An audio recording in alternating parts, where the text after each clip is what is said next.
ATP, what it do with your boy Clay Mooring, back at you guys with another take. And once again, shout out to all my subscribers. You guys know the spiel. I do this every time, but you might forget. If I forget to do it one time, you might forget. So let me remind you. First of all, thank you to all my subscribers, everybody who's helping to support this channel, who's been there and watching this channel grow slowly but for surely. I thank you from the warmest place in my heart.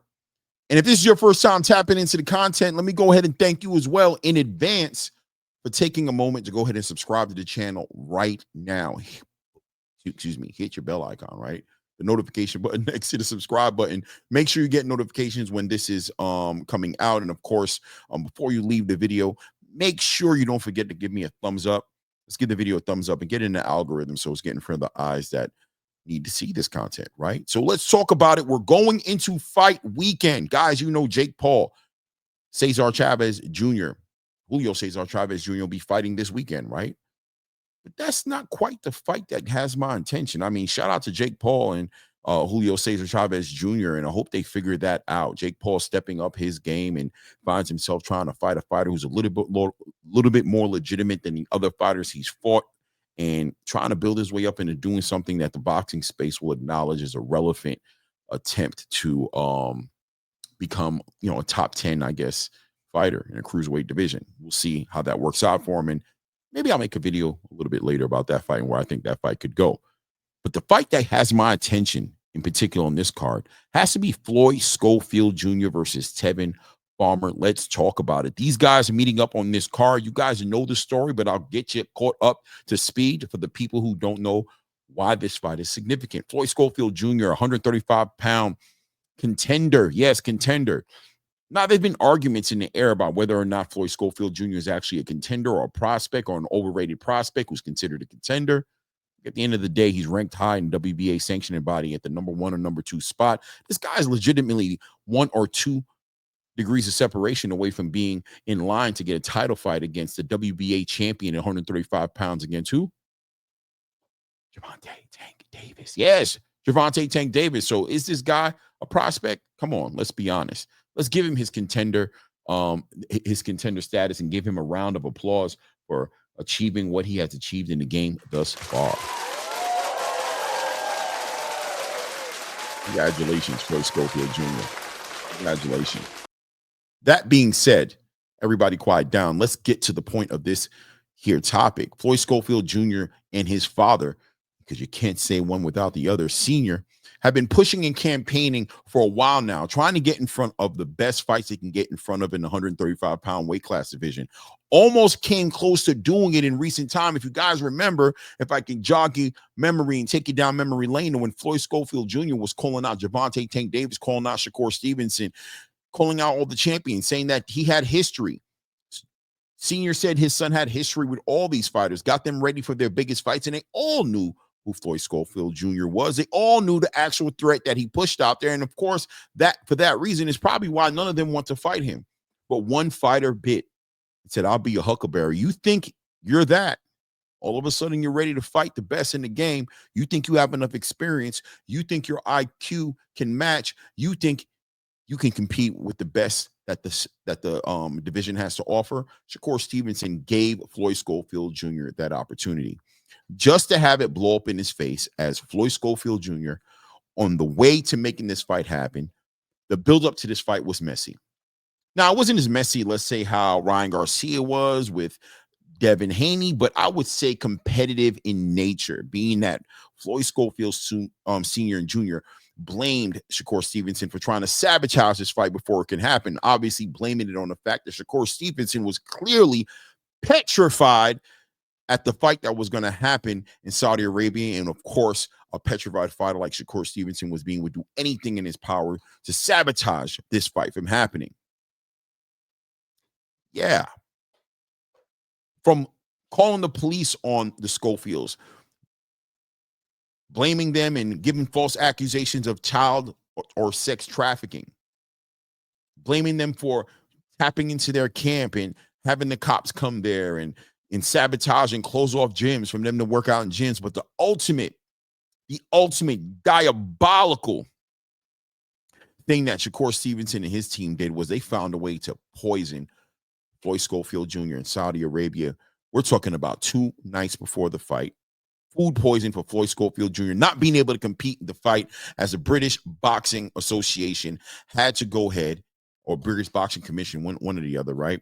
Had to go ahead and pull Floyd Schofield Jr. out the fight, as Floyd Schofield Jr. in the last minute faced some food poisoning, and darn it, we missed out on the opportunity to see a new star being born, because I'm sure that Floyd Schofield Jr. was going to beat Shakur Stevenson, and who really missed out at the end of the day? Probably us, the boxing fans, right? So you guys know how that story goes. Shakur Stevenson ends up fighting Josh Padley, stops Josh Padley, et cetera, et cetera. We'll be looking forward to see Shakur Stevenson fight William Zepeda next month, and I'm sure that'll be fun. But keeping it right where we are and right where we need to be, Floyd Schofield Jr. since then has not had a fight and has had to deal with pushback from the whole entire boxing space, who, surprisingly enough, is not believing anything that's being said as far as why that fight didn't happen. And as a matter of fact, to compound it and make it even worse, there are people who actually believe that Floyd Schofield Jr. and Sr. came together, plotted, and got out of a fight that they knew they weren't ready for. The boxing space is diabolical. Put a jacket like that on those guys. Come on, guys. We know those guys wouldn't do that. But it doesn't matter. As Floyd Schofield Sr. and Jr. move forward with their careers and say, listen, we don't got any time to try to prove these things to you guys. We know what we did. We know who we are. We know the cloth that we're cut from. Our next fight will be our best fight, and we'll move forward and show and prove that we were and always have been the truth. And eventually we'll meet up with those guys again, and they'll have to go ahead and face the music. But for now, what is the next move that makes the most sense for Floyd Schofield Jr.? Well, on the back end of closing out a 5-year, $5 million deal with Golden Boy Promotions, depending on where you're sitting in life and how you look at it, it could be a great deal. It could be the robbery. And these guys may have just gone ahead and exposed what they really think about their potential in the space. But I digress to say that at the end of the day, on the back end of doing that, Oscar De La Hoya now burdened with the task of putting these guys in the best opportunities and making and building up Floyd Schofield Jr. into the star that they see for themselves. And I would assume Oscar De La Hoya, Bernard Hopkins, and all the staff at Golden Boy Promotions see as well, found a opponent for Floyd Schofield Jr. None other than Tevin Farmer, ladies and gentlemen. Yes, Philadelphia's own Tevin Farmer, who's had a up and down year, but generally speaking, great must-see boxing from Tevin Farmer. We watched him get a razor-close fight against Raymond Moratala, lose that fight. Some would argue they thought he won that fight. Then we saw him fight against William Zepeda in another razor-close fight that a lot of people felt like he won. And so good was the first time that Oscar De La Hoya had to sign Tevin Farmer up and give him a rematch with William Zepeda, as William Zepeda was building up the story and the value of a fight between him and Shakur Stevenson. And the fight was so competitive, a lot of people didn't think that William Zepeda would even have a chance against Shakur Stevenson. So they had to run it back, of course. And on the back end of that fight, William Zepeda able to walk away to victory. But again, another super close fight. And we're watching Tevin Farmer come this close every single time to putting his name back in the conversation of the top must-see boxers in the 135-pound weight class division. Keep in mind, Tevin Farmer shares a history with Gervonta Tank Davis, and all around just a great dance partner for all these fighters, but can't seem to get that signature win to put himself in a conversation. Well, Floyd Schofield Jr. happens to be somebody who's also in that same conversation.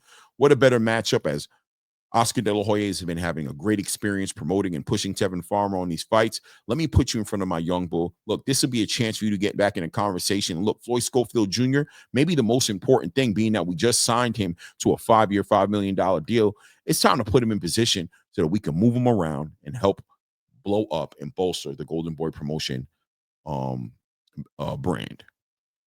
That being said, these guys will be fighting each other on Saturday. What do I think about it? Let me give you my take, share some perspective. Big time litmus test, great matchmaking. Tevin Farmer, a fighter who's slick, a little bit older, a lot of experience, know-how. This is going to be a fight for Floyd Schofield Jr. to prove who he actually is. Now, Floyd Schofield Jr. has shown he has grit as he's been sat on his pockets, came back up and finished a fight and was able to walk away with a decision. He's also had a lot of stoppages, but also taken a lot of damage in the boxing space. Some people will say unnecessary damage, as at some point in his career, he decided it was more important to start knocking these guys out more than win fights. So we see a lot of scar tissue on his face, and he's shown himself to be a very overzealous fighter. Lack patience a little bit, lack poise a little bit. And sometimes when he gets in his emotions, gets away from what his corner's instructing him to do, that's going to get him to where he needs to be. Well, things need to change up with Floyd Schofield Jr. and Sr. has added some different elements to their training camp, different trainers, and says that they've all addressed this. And Floyd Schofield Jr., now a well-oiled machine, operating on complete go time, but as well super coachable and completely attentive, and knows how to and will execute and follow instructions to a T. This is going to be key against a fighter like Tevin Farmer, who's not the kind of fighter you want to go in reckless with, and you want to be disciplined, and you want to have a strategy and a game plan. But you also want to have the ability to adjust, as Tevin Farmer will give you different looks, and what you think might be the way to get you to the promised land might turn against you. And your ability to adjust, your ability to show and dominate against a Tevin Farmer, well, I think at some point we can begin the actual conversation on the back end victory against Tevin Farmer to start speaking about Floyd Schofield Jr. being undeniable. Guys, keep in mind, Floyd Schofield Jr. had a great opportunity to make a fight with the up and coming, what some people would say future WBO champion, and a young bull prospect, now contender, number 1 or number 2 in the WBO sanctioned body, Abdullah Mason, to make a fight. Abdullah Mason now made a deal with Ring Magazine, is now a Ring Magazine ambassador, has people with money behind him that are willing to finance and put him in the best situations. Rumor has it, I'm not going to say rumor, being that the Scorpios confirmed that they'll offer $1 million to make that fight happen with Abdullah Mason, but an intern walked away from that opportunity, signed down a deal with Golden Boy Promotion, and ultimately took this fight instead.